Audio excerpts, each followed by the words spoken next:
मीरपुर नाम के शहर में तेजस अपनी पत्नी नीरू के साथ रहता था। पति पत्नी दोनों ही नौकरी करते थे। एक दिन तेजस गांव अपनी माँ के पास फोन करता है। हेलो, प्रणाम माँ। जीते रहो माँ, तुम दादी बनने वाली हो हैं? अरे वाह, ठीक है बेटा, मैं कल ही आती हूँ। जब माँ जी शहर पहुंची तो बेटे बहू ने बहुत अच्छे से स्वागत किया। लीजिए माँ जी, चाय। अरे गर्मा गर्म पकोड़े ले आओ माँ के लिए। नीरू रसोई में गई और 2 मिनट में ही पकोड़े ले आई। जी ये लीजिए। बहू जादू से बनाए हैं क्या? अभी तो रसोई में गई थी। यम्मी। माँ जी, शीला रसोई में पकोड़े तल रही है, मैं बस लेकर आई। हे भगवान, मेरा धर्म भ्रष्ट कर दिया तूने। अब तो गंगा जल से शुद्धिकरण करना होगा। दूसरे दिन, माँ जी मैंने नाश्ता बना दिया है, ऑफिस जा रही हूँ। पर अभी तो घर का सारा काम पड़ा है। शीला आती ही होगी, झाड़ू पोछा बर्तन कपड़े वो सब कर लेगी। हमारे जमाने में घर का सारा काम हम ही करते थे।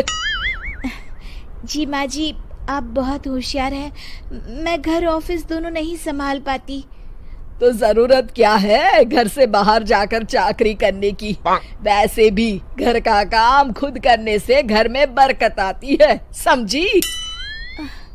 पर माँ जी। पर वर कुछ नहीं, इस महीने की पगार मिले फिर ऑफिस बंद। हाँ। रात को नीरू तेजस से कहती है, सुनिए जी, माँ जी बोल रही थी कि मैं नौकरी छोड़ दूं।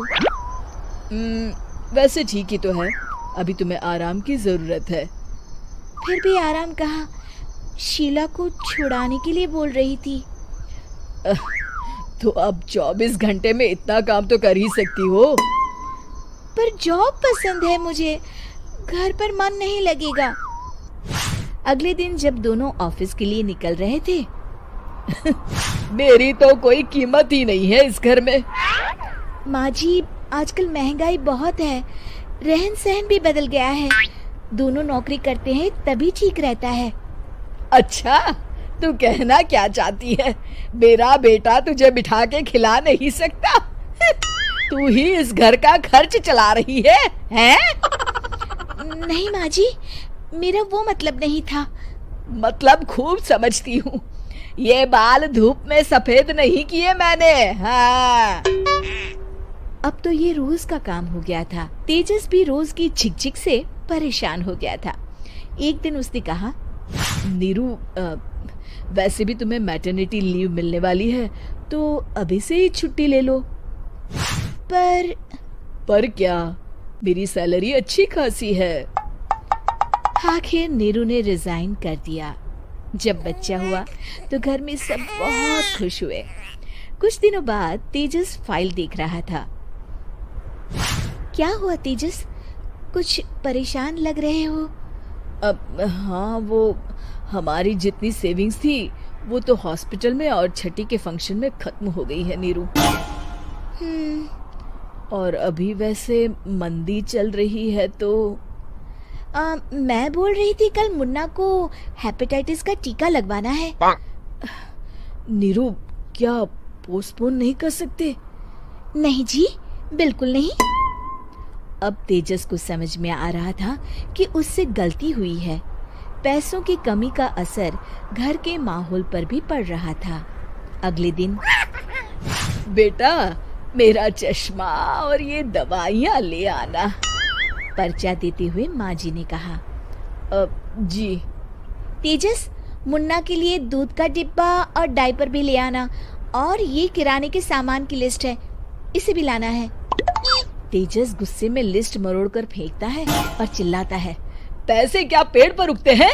ये ले आना, वो ले आना।